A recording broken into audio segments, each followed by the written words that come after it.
La crisi del Covid-19 està obligant-nos a viure una situació digna de novel·la o videojoc que mai havíem pogut arribar a creure que podria ser real.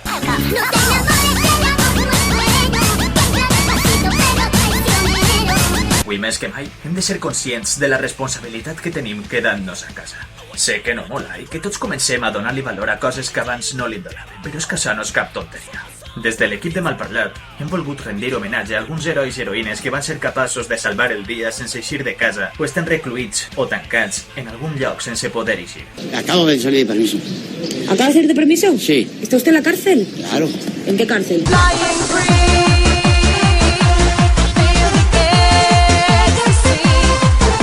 En Aranjuez.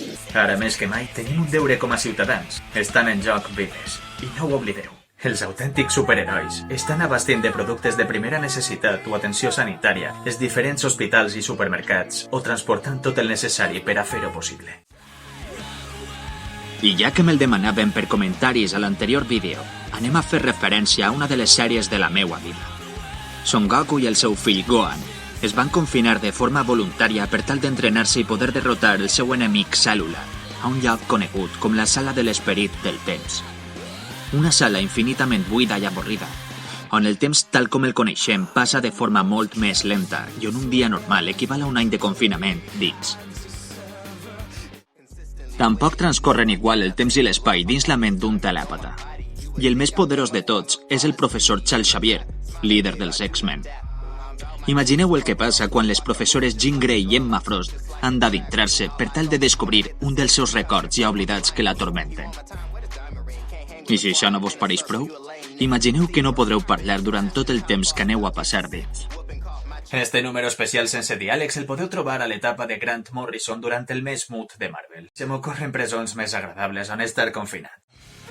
Tan agradables com la que va dissenyar Michael Scofield i en la que dona la casualitat que van tancar el seu germà de forma injusta. Si vos pareix que a casa no esteu a gust, tracteu d'imaginar estar tancats junt a criminals, mafiosos i funcionaris corruptes, lluitant a contrarrellotge per salvar la vida del vostre germà condemnat a mort. Ni tots els tatus gratuïts del món paguen la pena. També tancat dins d'una presó, en este cas espacial, es troba el rei dels inhumans, Blackhagar Voltagon, també conegut com Black Bolt o Raig Negre, a este còmic guanyador dels Premis Eisner i nominat als Premis Hugo. Traït pel seu germà Maximus, tractarà de trobar la forma d'escapar i tornar a Tilan. Però no ho tindrà fàcil, i l'únic que li farà no perdre la cordura durant tot el temps que passe confinat és el record i l'estima cap a la seua dona, la reina inhumana Medusa. Però si una presó no és suficientment aterradora, què tal estar confinat en un palau oriental replet de mòmies vivents entre les que s'inclou ton pare i saber que tot ha sigut culpa teua per tocar el que no havies de tocar? Manegueta? Eixe és l'argument del millor joc del príncep de Pèrsia. Després d'amollar les arenes del temps, la feina va ser seua per a revertir tot el procés i poder eixir d'allí. I millor no parlem de la pel·lícula.